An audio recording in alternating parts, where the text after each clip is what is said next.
अरे हाँ यार, हम तो सोचा तानी के घरे चले के। रुको रुको, मालिक के फोन करो तानी हम। अब ये घरे चले के घंटी जाती है। रुको मालिक के उठावे था तो फिर बताओ तानी हम।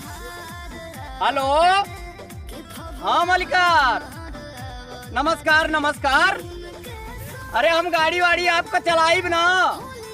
होली आवत या साली और मैं हरारू हमार फोन कैले बड़ी, और हमार दोस्त भी कहता कि हमारो मलकिन फोन करो दिया और घरे जाए के कहिए से साली हमार कहतिया कि आवा न जीजा जी तनी सा डाल ले तू रहुआ में।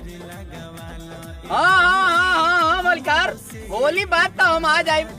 गाड़ी पे कोनो टेंशन नहीं के, आ जाए टेंशन मत लो। चल भाई, वहाँ छुट्टी मिल गई।